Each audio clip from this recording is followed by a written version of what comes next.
Drake and Kendrick Lamar. We're gonna really see why they hate each other. This is it right here.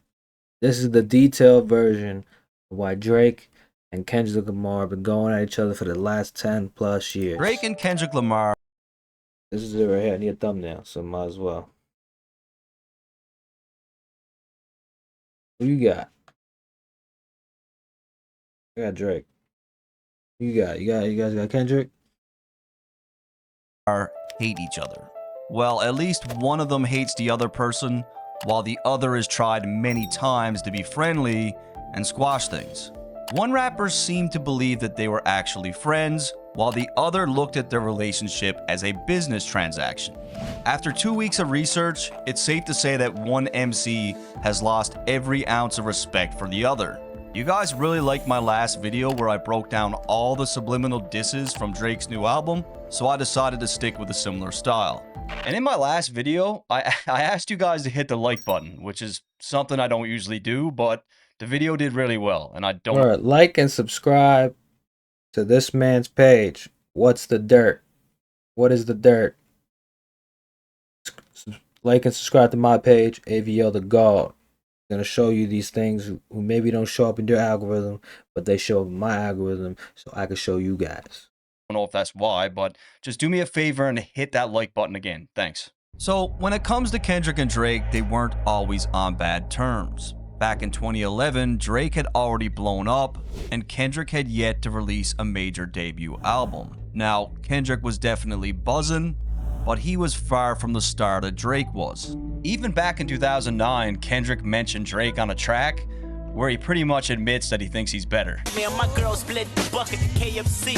She listening to Drake, and all I can say, damn, these niggas that much better than me, baby. Yeah. So Kendrick identified really early on that the mainstream hip-hop wasn't really his thing. However, on June 16, 2011, Kendrick performed in Toronto for the very first time, and when Drake found out he was in the city, he decided to hit him up so that they could meet. I need y'all to know, this is my first motherfucking time out here, you dig? And Kendrick would speak about meeting Drake in a XXL magazine and said, "That's a real good dude. He got a real genuine soul. We clicked immediately." And it was during that meeting that Kendrick provided Drake with a copy of his unreleased album, Section 80. Visions of Martin Luther staring at me. Kendrick said that Drake was the first person outside of his team to hear Section 80 and that Drake was blown away by the project. I even found a 2011 tweet where Drake posted Kendrick's lyrics from ADHD. Oh shit. We never do listen unless it comes with an 808. Drake liked Kendrick's music so much that he asked him to be on his upcoming sophomore album, Take Care. Definitely. Throughout the track, Kendrick talks about meeting Drake for the first time and how he was surprised that Drake wasn't fake like most of the music business. Hit me on the cellular, thought he was gonna sell me a false word like the rappers I know. Kendrick outlines how Drake showed him a taste of what being rich and famous actually looked like. Sat down with a few drinks located where you can't see us. A white waitress on standby when we need her. On the track, Kendrick really battles with the idea of becoming famous as he's worried that it will change him for the worse. Yeah, like, damn, this next level that I'm going to, will I get caught up in the lifestyle and would that make me or break me? And that was what the whole record was about when I did the interlude. And I mean, even back then, we could see the difference in these two artists where Drake is talking about the Maybachs and his lavish life, and Kendrick is worried about his mental health and his, his relationships, his friendships. Is interesting because just 2 or 3 years later, the dude did get depressed from just being in the industry. By the way, I know y'all seen like the recent disc Kendrick Lamar had on Drake and J. Cole, but did you guys peep the track list on Future's album compared to Drake's album? I don't know if you peeped it. Well, I'm gonna show you if you haven't peeped it. It's just pretty crazy how I don't think you understand. I don't know if everybody peeped this. Really look at that. For every Drake track, they said the opposite thing on the Future album. So basically, Remember Drake's first song, "Slime You Out"? Future's first song Future's first song on his album is called "Slimed In." The second song is "Furthest Thing" on Drake's album. Second song on Future shit is "Claustrophobic." The third song, Drake's album, "The Shoe Fits." The third song on Future's album is called "Cinderella." You see what he's doing? Fourth song, Drake, "Trust Issues." Fourth song, Future, "We Don't Trust You." The fifth song, "Won't Be Late." Future, "Running Out of Time." Isn't that fucking weird? The other song, "Treacherous Twins" and Drake. On Future's, "Where's My Twin At?" Another song, I'm just gonna keep going. "A Night Off" on Drake's. On Future's, "Everyday Hustle." And then the last one, "I Don't Give a Fuck" on Drake's. On Future's is "What the Fuck You Mean." Isn't that crazy? Do y'all find that crazy? Or is it just me?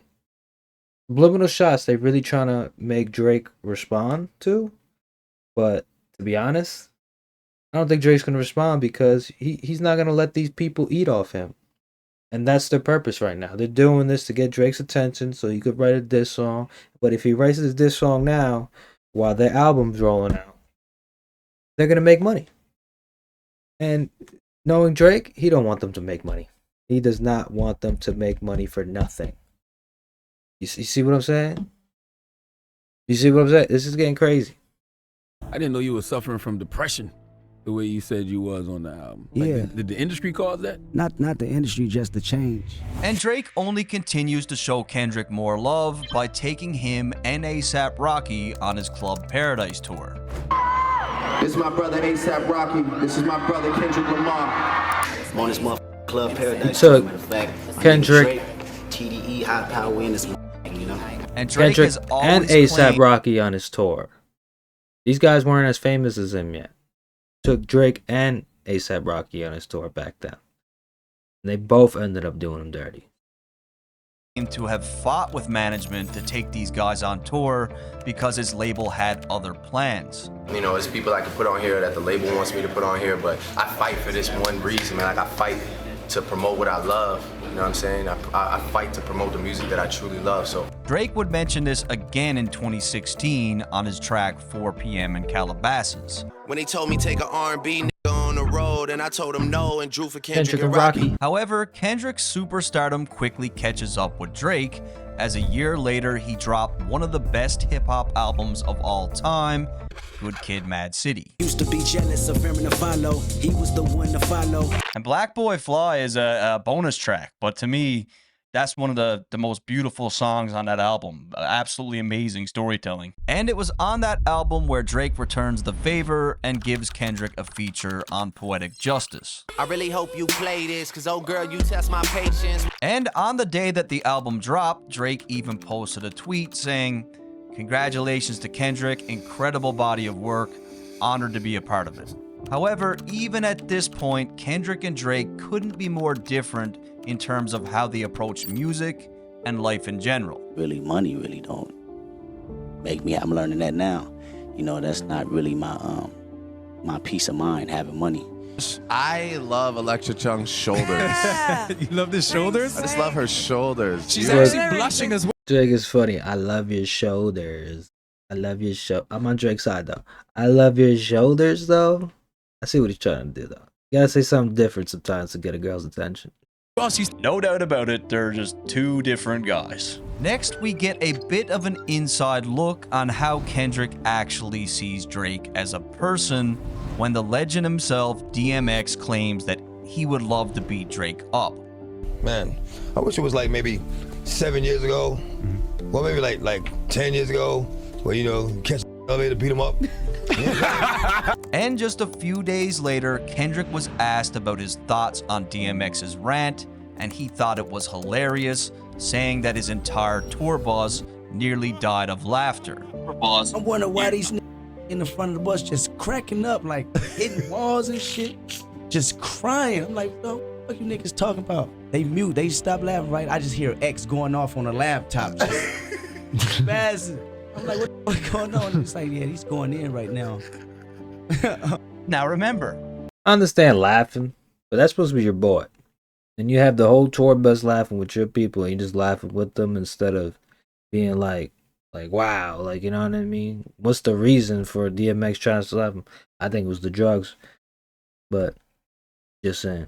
Drake is pretty sensitive, so if he did see that, he probably felt a way about it. So the two would work together for the very last time on one of 2013's biggest hits, A$AP Rocky's Problems.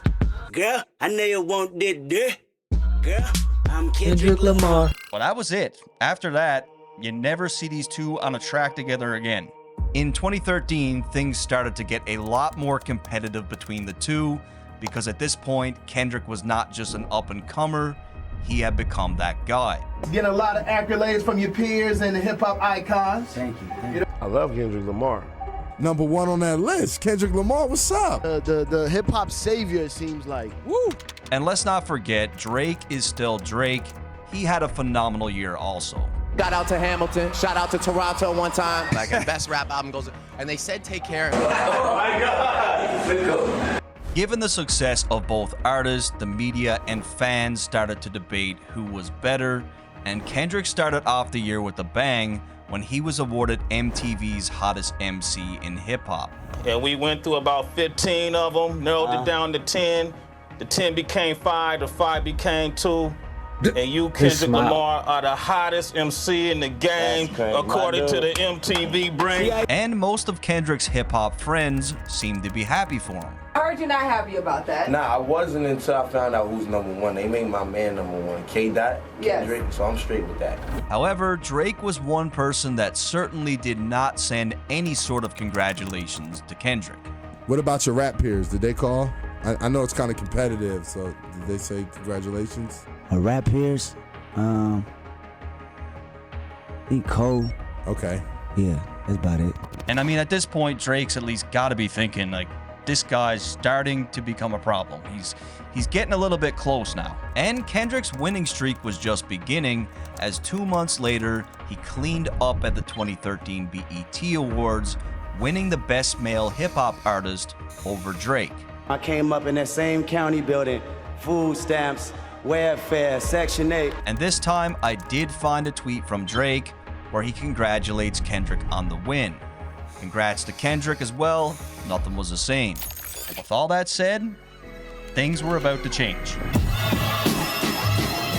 This one, Kendrick dissed everybody. August 12th, 2013 was a special moment for hip-hop. To this day, it still stands out as one of the most exciting things to happen in the last decade. On Big Sean's Control, Kendrick let everyone in hip-hop know just how competitive he was when it came to that #1 spot. I'm usually homeboys with the same niggas I'm rhyming with, but this is hip-hop and them niggas should know what time it is. And that goes for Jamaica, Big Crit, Wale, Pusha T, Meek Mills, A$AP Rocky, Drake, Big Sean, J Electron, Tyler McMillan. I got love for you all, but I'm trying to murder you niggas. Trying to make sure your core fans never heard of you niggas. They don't want to hear not one more now, no verb from you niggas. And we could really, really use a moment like that right now in hip-hop. It's rain like it's Mayweather, good music, yay weather, champagne just tastes better. And let's just give it up for Big Sean, because to me, deadass, we need one of those moments again in the rap game. To turn it up, make everybody rap again, stop with the bullshit, the mumbling, and the Futures and the Playboy Cardis who, to be honest, have nothing to do with what rap is and what it's supposed to be. This is supposed to be an art. This is supposed to be a craft. That is not art to me. You're not telling nothing. You're not telling no stories. You're barely even talking about what y'all even doing anymore. You're talking bullshit. You're saying what people want to hear. Not what you're doing and not what you represent. Tired of it. I want to go back to the storytelling, the rap, the lyrics, the skill. The actual skill in rap is almost totally gone. There's only a couple people, which is probably Big Sean, Drake, and Kendrick, who take this really seriously. These other people, I don't know what the fuck they do. They doing drug rap. he had one of his career best verses, but it just got overshadowed because of Kendrick's verse. I said fuck trying and not doing, cause not doing is something a nigga not doing. I grew up the in big and and got ruined. So until I got the same crib, big hat in that juicy vid, bitch, bitch, I can't motherfucking stop moving. But when it came to Kendrick's verse, nobody that he mentioned had a problem with it. K-Dot and them niggas, that's fam, yo. I think hip hop need this shit, man, you know. I knew what it was for hip hop culture. I knew how important it was. He said my name, like he said a couple people's name, and he said he's the best rapper. I say I'm the best rapper every song I'm on. Yeah, but he wasn't coming at him in a disrespectful way. He's coming at him in a competitive way. So for me, it's one of those things where I appreciate, I didn't take it necessarily as a diss. Hip hop is competitive, but I am a competitor. Wait, sorry. Nobody had a problem except for Drake. I just I don't know, it just wasn't real to me. It's like, I saw him after that, and it was just like, love. So it's like, was that real or was that just like for the people? You know what I mean? I think it's a sparring kind of sport. Yeah, but at the same time, it's like, you know, then let it be real then, you know, I mean, because those were harsh words. 1 second, I'm about the video play. Like, you can't just say that and then see me and be like, yeah, man, what's up? Pretending like nothing ever happened. Like, that's not real. And this right here is a perfectly good example of why people call Drake soft and emotional. You can't act this way and then sit back and wonder why people are labeling you as such. Like, this is why. And it's interesting because when Drake came into the game, he seemed to understand that competition came with the genre. It's a great thing, though, to be competitive with those guys because you're always pushing yourself. I mean, and look, Drake was not a rapper that you could just push around. He did go toe-to-toe with people before. Back in the day, a Toronto rapper by the name of Aristo seriously tried to end Drake's career, and it didn't end well for this guy. And it's the room of resolution, I'm finishing it in here. If I copy Budden's flow, you mimicking his career. It was good riddance, it was lights out, fact, I it was a remember body, that. and that's what it was, By the man, and that's first why, good rapper riddance. And what happened? ended. Good riddance, Wasn't right? nobody Bye. special, but still. I remember when this dropped because it was all over the hip-hop blogs in Canada. And yeah, we did have hip-hop blogs in Canada in 2009. They did exist. With all that said, Drake dropped Nothing Was the Same, and we get to hear the first subliminal shot for Kendrick. On the track titled The Language, Drake immediately starts out with a shot. I don't know why they been lying, but your shit is not that inspiring. So when Kendrick's Control verse dropped, Drake stated on multiple occasions that he did not find the verse impressive, that he thought it was for shock value, and that it would soon be forgotten. But it was real cool for like, you know, a couple weeks. But like, if I asked you, for example, like, how does that verse start? One of Drake's more notable claims was that Kendrick had a great first album, but he questioned whether or not he could do it again. And as far as Kendrick goes, like, I can't wait to see what he does because now it's time to show and prove. And consistency it's been one album. Consistency is like, you need more than one album, you know what I'm saying? So it's like, it's time to show and prove. And Drake claimed that he was all about putting out memorable bodies of work as opposed to creating moments. When it comes to competition, I'm more worried about consistency. I'm more worried about bodies of work. However, Drake continues to send some more shots. Any nigga that's talking that shit just to get a reaction. Again, Drake. And that's facts. Like, about being the top rapper, you got to be consistent. You got to come with it. Can't be taking breaks. Drake refers to Kendrick as someone that wrote the Control verse to get attention. I am the kid with the motor mouth. I am the one you should worry about. A motor mouth is defined as a person who talks quickly and continuously, often without considering what they're saying. In this case, someone that raps fast. Is clearly about Kendrick. Talking that shit with your back to me, just know it always get back to me. So outside of the DMX comment, there were some other interviews where Kendrick had laughed at Drake's expense. I heard about you touring with Drake. Yeah. I was like, that's dope, that's dope. And I was like, well, I hope he doesn't hang with Drake too hard because Drake isn't exactly doing what we thought he would, what many of nerdy backpackers like myself thought he might be doing a few years ago. Right. And honestly, man, at this point, I would not be one bit surprised if Kendrick said something behind Drake's back and it got back to him. Like, I wouldn't be surprised at all. At the 2013 BET Hip Hop Awards, Kendrick decided to throw some gas on the fire. He went into the awards with the most nominations at 14, and Drake was a very close second with 13. However, Kendrick would be the man to come out on top, winning Lyricist of the Year, MVP of the Year, Album of the Year, and Feature of the Year. Drake also came out with a handful of awards for Best Hip Hop Video, Track of the Year, and People's Champ, However, it would be Kendrick again that stole the show. Yeah, and nothing been the same since they dropped control and tucked the sense of the rapper back in his pajama clothes. Ha ha, jokes on you, high five. I'm bulletproof. Your shots will never penetrate. Pin a tail on a donkey, boy, you been a fake. So, Kendrick was talking wild. Kendrick was talking wild. You know exactly what he was talking about. Pretty self-explanatory. Kendrick uses Drake's album titled Nothing Was the Same to call him out for being sensitive regarding the control verse. And this whole thing got a lot of people excited, and just the very next day, Sway asked Kendrick if the bars were meant for Drake. People want to know, was that directed towards Drake or anybody in particular? That was just us having fun as usual. Uh-huh. But Drake did not seem to think so, and just a few weeks later, he came with some more subliminal shots on a future track titled Shit. And that's the name of the song, Shit. I remember that. I always liked this record. Took niggas out the hood like I'm from there. So you know it's all good when I come there. I hear you talk about your city like you run there. Then I brought my toy to your city, my son there. And to me, this is one of the best subliminal shots of the whole saga. Like, Drake sounds like Jay-Z here. It's a very Hove-like thing to say where he's just completely sonning Kendrick. So it's been known that Kendrick puts on heavy for the West Coast, claiming that he's the king, but Drake refers to him as his son because Kendrick went on his first big tour with Drake, and of course they had some shows in California. At the time, even Kendrick admitted that he was not used to these large crowds. The transition of me doing the 2,000 venues I've been doing packed in is a little sketchy for me doing this 10,000. I gotta really work magic. I even found a Kendrick tweet from 2012 when he was on tour with Drake, where he says, "Finally home, LA, Club Paradise, let's see what happens tonight." And if a nigga say my name, he the hot shit. But if I say that nigga name, he still the hot shit. Up, lucky I don't fit into the gossip. So this one clearly a reference to Kendrick's control verse. A lot of MCs responded to Kendrick with a verse of their own. And Drake is basically claiming that given the fact that he's a bigger artist, if he says Kendrick's name, he's just doing him a favor.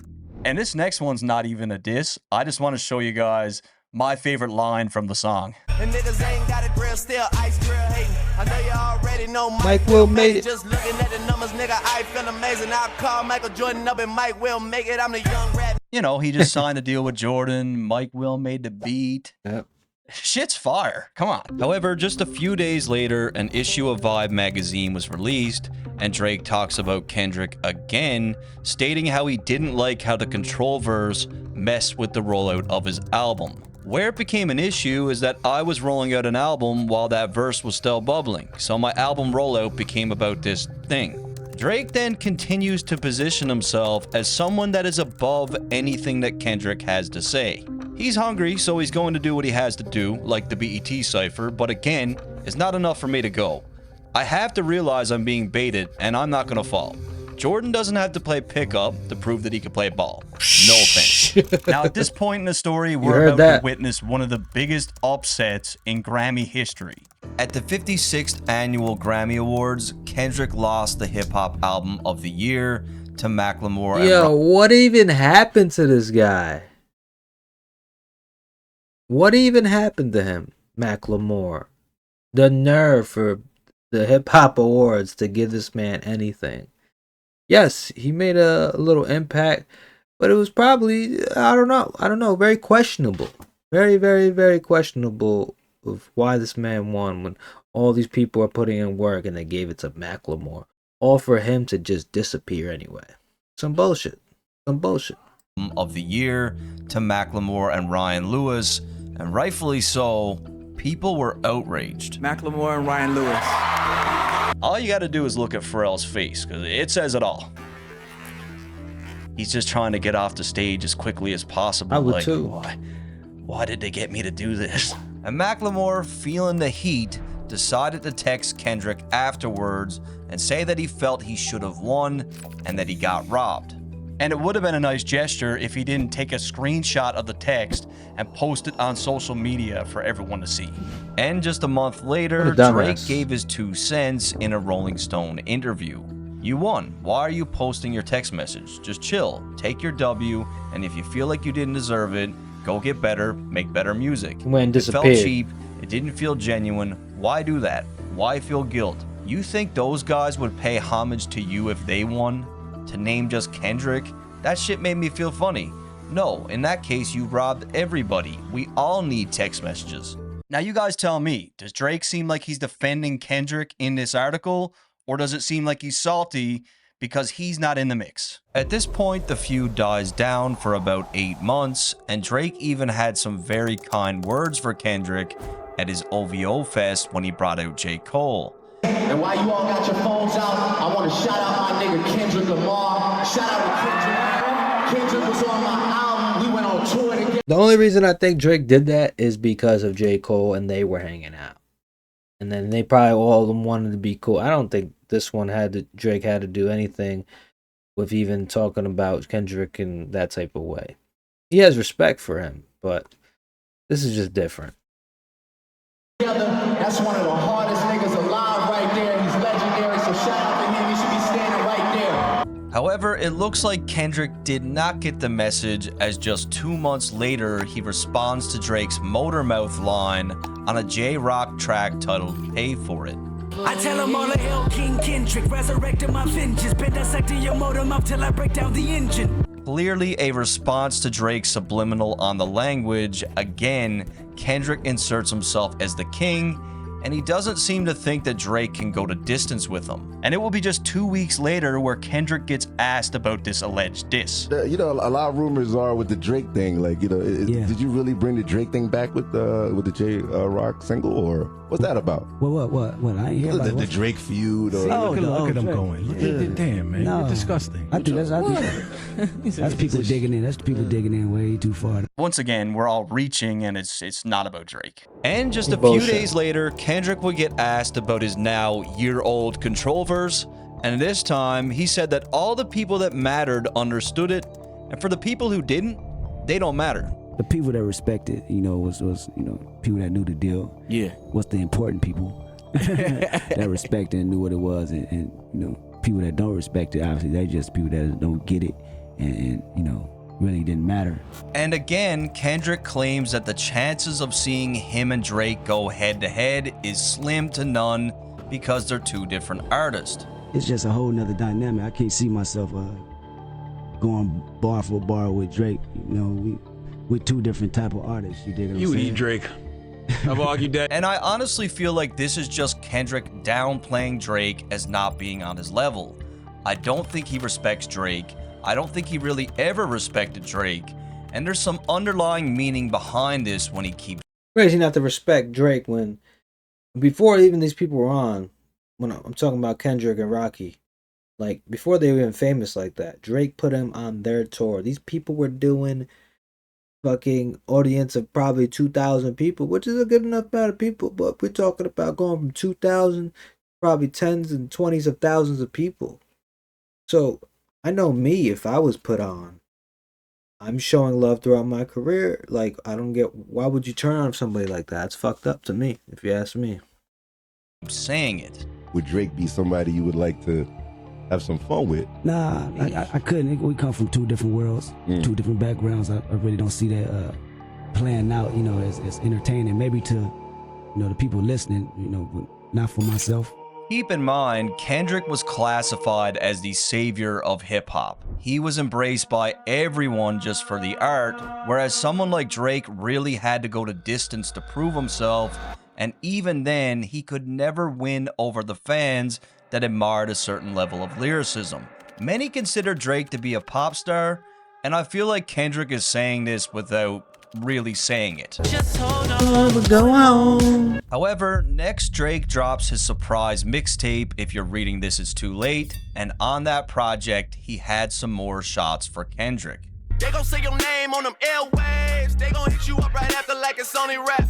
So Drake had claimed previously that he saw Kendrick just 5 days after the Control verse, and it was all love. I know that verse had no malice behind it because I saw him 5 days later at the VMAs and it was all love. And at this time, Drake was the talk of the town because this surprise project made a big splash, So just a few weeks later, Kendrick decided to shake things up and finally dropped his long-awaited album by surprise as well.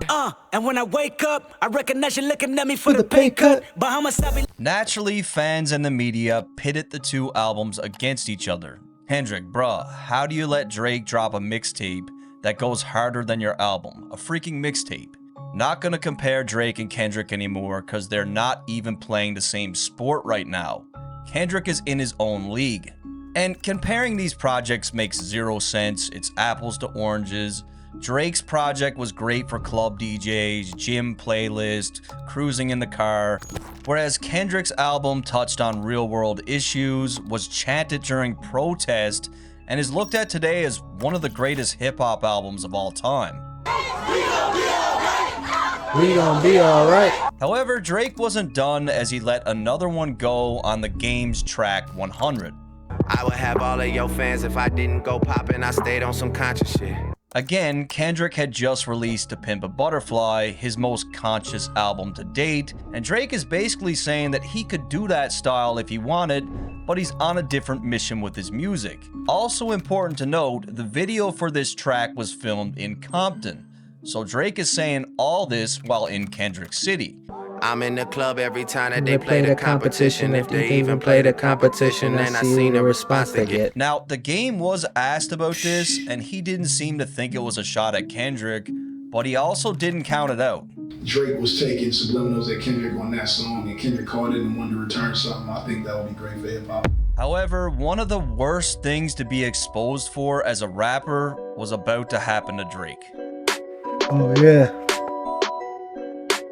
On July 22nd, 2015, Meek Mill took to Twitter to expose Drake for having ghostwriters. 10 bands, 50 bands, 100 bands, man. I can remember having a conversation with my little brother on the phone, and we were both... To be honest though, if you know Quentin Miller, I wouldn't call this a ghostwriter. It's more of like, the thing about Quentin Miller, he got a lot of flows, and he's not famous like at all. Like, he's definitely behind the scenes, but basically what happened, I think Drake, the most he did was probably take his flow. He took his flow and made it better. That's exactly what most of these rappers do nowadays, you know what I'm saying? I don't think he stole pretty much anything from this man. He stole his flow and how he wrote on that track, but as far as like just steal a track or have a ghostwriter, I wouldn't call it that. Saying like, there's no way that Drake has ghostwriters because he's too good of a writer himself. It just doesn't make sense. But boy, were we wrong. Okay, 10 bands, 50 bands, 100 bands, man. Did you hear the reference tracks? Line for line, word for word. This is bad. No, it's a terrible time to be a Drake fan. Shortly after Meek's tweets, the reference tracks would leak to support the ghostwriter allegations, and now we get back to Kendrick, who just a few months earlier made reference to rappers with ghostwriters on his single King Kunta. But a rapper with a ghostwriter. What the fuck happened? Oh, no. I swore I went down. So basically, Kendrick found out about this ghostwriting shit months before we did, and months before it even got exposed. And Kendrick is basically saying, like, I know what you've been up to, buddy. I'm not gonna say anything, but I know.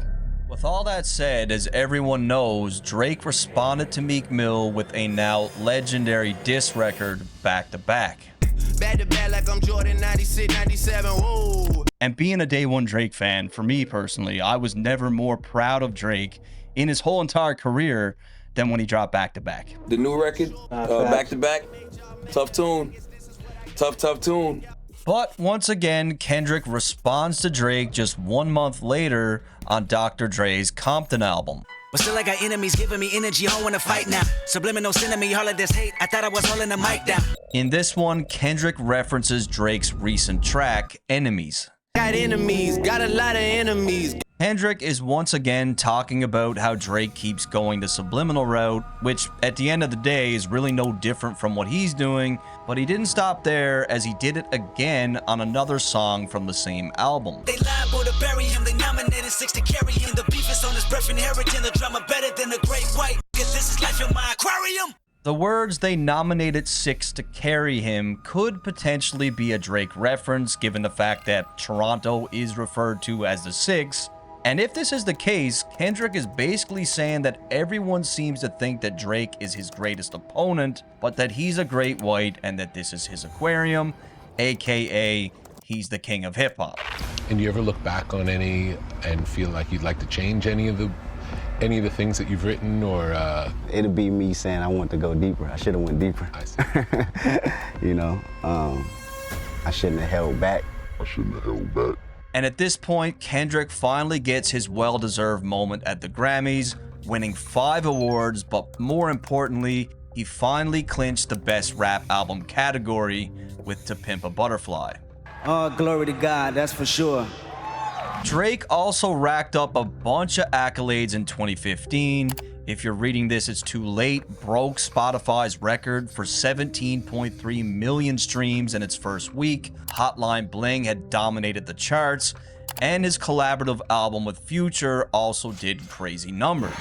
And I mean, even at this point, anything Drake touches is gonna do numbers. Next, we get some inside information that this situation between Drake and Kendrick could have got really ugly. Former NFL player turned commentator Marcellus Wiley wouldn't say any names, but said that years earlier he interviewed one of the two rappers and it completely went off on the other. The Drake-Kendrick beef, when it was really starting to brew. Yeah. I was on Sports Nation at the time, and we taped an interview with one of the people, and that one person went in on the other person. And we were ready to let this go, but then that one person's team made sure that didn't get out. Marcellus was quoted in a DJ Vlad interview as saying that the person went so hard in this interview that it could have brought the beef to the heights of 50 Cent and Ja Rule. And you gotta keep in mind, Marcellus is trying to sell a book, and he claimed that in this book, he would expose everything that was said and who said it. And I bought the book. I spent the $13.99. I didn't read it. I searched it. And here's what he had to say. We even got Drake on tape talking major shit about Kendrick during an interview. Of course, after watching the interview, Drake's publicist wouldn't let us air that tape, but we still got it. Take my word for it. So that's it. That is the big expose. Like, I too was cheated, hoodwinked, bamboozled, and led astray by Marcellus Wiley. Now, we need to take any self-promotion tactics with a grain of salt, but the date surrounding this thing is very interesting. Kendrick drops the Control verse on August 12, 2013. In a Hot 97 interview on September 24th, Drake was very bitter, and the very next day, September 25th, Drake appears on ESPN. And you guys could tell me what you think, but to me, I believe this story. I believe that Drake did this, 100%. I personally enjoy making like great music and bodies of work over like being the talk of Twitter for like 5 days, you know. However, in 2016, one man dominated the charts, and that was Drake, smashing record after record, pumping out hit after hit. Views sold 1 million in its first week and went on to become quadruple platinum that year. He had several #1 records such as Work with Rihanna, For Free with DJ Khaled, and One Dance with Wizkid. One Dance actually became Spotify's most streamed song ever, and Spotify also announced that Drake was the most streamed artist of 2016. Basically in 2016, Drake just dominated. And speaking of For Free by DJ Khaled, Drake actually mentioned Kendrick on that song. Like your boy from Compton said, you know this dick ain't free. Again, this appears to be more of a friendly nod to Kendrick, where Drake is referencing his song, which is also called For Free. This dick ain't free. However, 2017 was about to start, and Kendrick was about to take some of the most direct shots at Drake to date. Tiptoeing around my name, nigga, you're lame. And when I get at you, homie, don't you tell me you was just playing. Oh, I was just playing, K-Dot. What's most interesting about this track in particular is the timing of when Kendrick put it out. Drake had just dropped his project More Life, which was mostly a happy-go-lucky summer vibe that contained no shots at Kendrick whatsoever, and just a few days later, Kendrick drops this surprise, aggressive 116-bar track that is full of shots at Drake. Yelling 1, 2, 3, 4, 5. I am the greatest rapper alive. So damn great, motherfucker, I've died. It's no secret that Drake has claimed to be somewhere on this top 5 list, but more recently on More Life, he claimed that he was #1 on that list.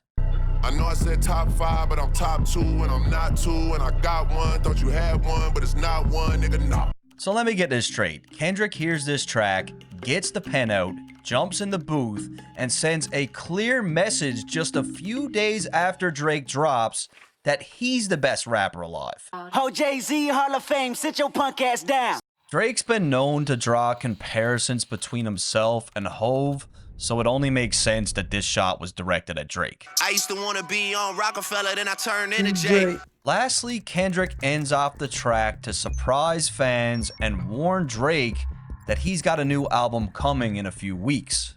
You know what time it is, Annie up, this is him forever. Y'all got till April the 7th to get your shit together. Kendrick was really strategic in releasing this track as it took most of the attention off Drake's project. And to add insult to injury, his fans flocked to Drake's Instagram account and spammed the number 4 in Roman numerals. And Kendrick, true to his word, he drops the album, and he has some more shots for Drake. Niggas wanna flex on me and be in LA for free, huh? Next time they hit the 10 freeway, we need receipt, huh? Kendrick references Drake's track For Free, and although Drake is from Toronto, he's lived in Calabasas since 2012. With that said, Kendrick is more than likely talking about how Drake was in Compton while shooting the video for 100. Kendrick is from Compton, and probably didn't like it. Most of y'all throw rocks and try to hide your hand. Just say his name and I promise that you'll see Candyman. At this point, Kendrick is begging Drake to just call him out. He makes a reference to a popular 90s movie, Candyman, where the premise of that movie is if you say Candyman's name 5 times, he'll come kill you. Kendrick is basically saying, if you say my name, your career is dead. And I think Kendrick has something on Drake. Something scathing, something that Drake doesn't want to see exposed. We've already seen Drake a couple times now try to dead this thing. There's more coming. But yeah, Kendrick keeps going. And Kendrick seemingly mocks Drake's style of music on his song God. You feel some type of way then?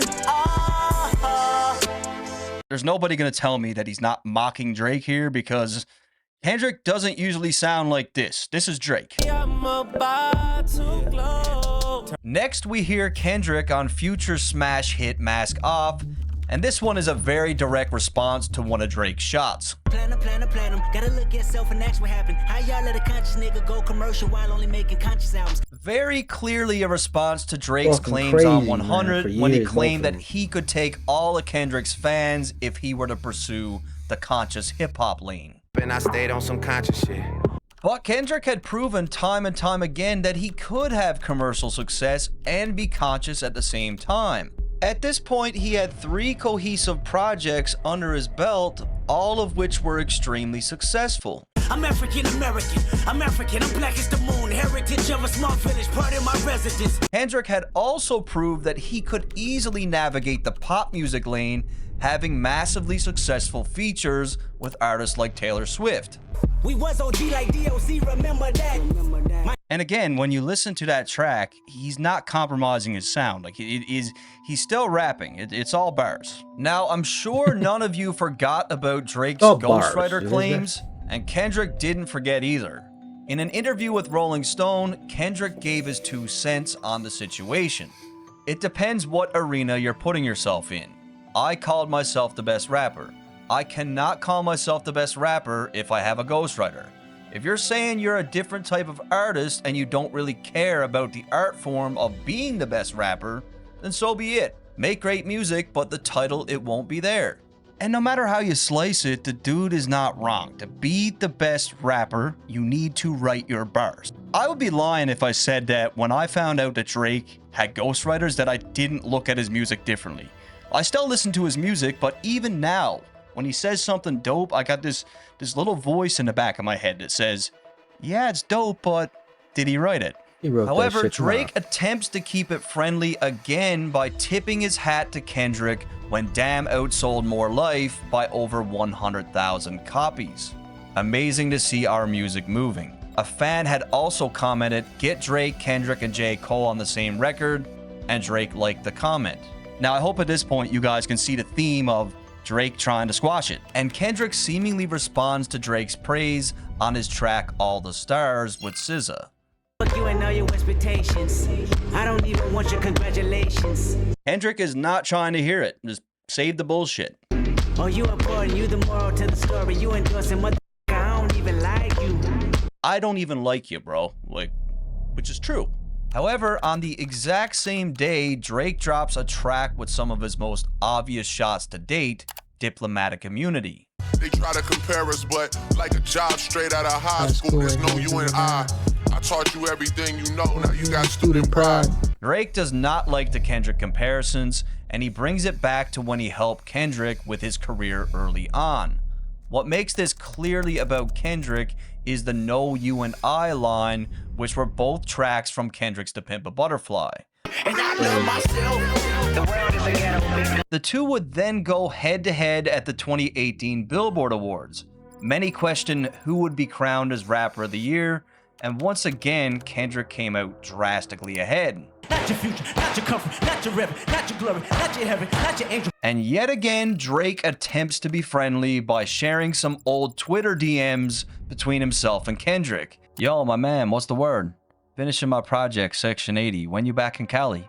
I know that shit'll be incredible. We gotta do something for real. I'll be back for BET Awards this month. And this could be one of two things, really. Like, Drake could be saying, look, man, we used to be cool. Like, remember? Can we get back to that? Or he could be just throwing this back in Kendrick's face again, that he's the one that gave him a start, and like, He did. I He's put the you one who gave on, him a remember? start, for real. Regardless of the reasoning, Drake still had another subliminal for Kendrick on Sandra's Rose. Bury me and I'll be born again. I walk in godly form amongst the mortal men. Again, Drake makes reference to another track from To Pimp a Butterfly with the words Mortal Men. In this one, Drake continues to insert himself as being a caliber above Kendrick. But I don't know. I'm no mortal man. And Drake ends off the year with even more compliments for Kendrick in a Rap Radar interview. I have a lot of respect for, the other two guys that I'm constantly, up against, which is like Cole and Kendrick. Three-headed monster. Yeah. So I have a lot of respect for those guys because they also continue to, stay true to what we started with, and finding new ways to do it. However, things go quiet in 2020. Keep in mind, Kendrick wasn't releasing any music, and fans started to question if the feud was over. I don't think that the Drake-Kendrick tension is dead. I think that last decade, they fought as long as they could fought, and the decade ended without us having a decisive winner. And I don't think either of them have gotten off of that. Not and many people times call he's Joe right. crazy all the time, but Joe Budden is right about a lot of shit. He is. And while Kendrick is gone ghost, nowhere to be found, Drake completely dominated the music business. I'm talking about Oprah's Bank Account, Tootsie Slide, Nonstop, In My Feelings, God's Plan, Nice for What, Pop Star, Life is Good, Chicago Freestyle, Laugh Now, Cry Later. This is just undeniable. Like, there's no other artist on earth who is doing this except for Drake. However, in 2021, the boogeyman himself, Kendrick Lamar, rises from the dead and has some shots for Drake on Family Ties with Baby Keem. Smoking on your top 5 tonight. Again, he's firing back at Drake's now overstated top 5 claims. Top 5, no debating. Top 5. And Kendrick would continue on to address Drake's claims about being the GOAT. I am the Omega. PG Lane Rolly Gang SIE. Don't you address me unless it's with 4 letters. At the end of the track, Baby Keem seemingly reveals that Drake has been DMing his girl. Number 2 DM in my that's cool, that's why. However, just a month later, Drake would reply to Kendrick again on his song No Friends in the Industry. Debating who to go. Then I make the shit about the numbers, all I know. Drake knows at this point when it comes to selling records, when it comes to breaking records, nobody is standing next to him in hip-hop. He simply dominates on a commercial scale. With all that said, Drake was now celebrating 10 years of Take Care, and he decided to share an old photo of him and Kendrick. And I get it, like, you know, he helped with the project, nice gesture, but why keep doing this? Why keep being friendly to someone who doesn't respect you? However, at this point, 4 years have passed since Kendrick had dropped an album, and while he was on a Milk Box Missing, Drake was still very much active, releasing Certified Lover Boy. That album went on to break Spotify's record for the most streams in a single day, and in that same year, he also had some notable bangers like Wants and Needs with Lil Baby. Come with a classic, they come around years later and say it's a sleeper. But finally, after 5 fucking years, we get the Kendrick album. Rain on me, put the blame on me, got guilt, got hurt, got shame on me. And sadly, a lot of people did not like this album. I'm not one of them. I absolutely loved it. I'm also a big therapy guy because I'm bipolar. I don't really have any choice but not be a therapy guy, but this project definitely connected with me, at least. And it was on this album where Kendrick admitted on a song that he didn't understand why Drake and Kanye squashed their beef. When Kanye got back with Drake, I was slightly confused. Guess I'm not mature as I think. Got some healing to do. And in my opinion, this is just Kendrick's way of telling Drake that he has zero intentions of ever patching things up with him. And there's people that we meet all the time that we just don't like. Like sometimes it's for no reason at all. And Kendrick's got a reason. Next, Drake gets extra petty by releasing a dance album, Honestly Nevermind, on Kendrick's birthday. If I come around you, can I be myself? Drake knows damn well that Kendrick is the last person that would ever release a project like this one, and what better way of saying, look at how versatile I am, Drop it on his than by birthday is dropping a crazy. project like this on his birthday. Now, I don't think this little stunt bothered Kendrick at all, but it was still pretty strategic from Drake. But Drake was not done yet. On a track with Lil Uzi, he took some really obvious shots at Kendrick. Fake woke niggas, fake deep. You ain't no favor for me. Gave your ass a little sneak peek, yeah. Now you gotta take a back seat. So, just a few months earlier, Kendrick had very similar wording on his N95 track. Take off the fake deep, take off the fake woke, take off the I'm broke, I care. Drake is insinuating that Kendrick is more or less running a grift when it comes to what he's saying in his music. He's basically claiming that Kendrick doesn't really stand by or believe what he's preaching, and he also reminds Kendrick that he's the one who put him on.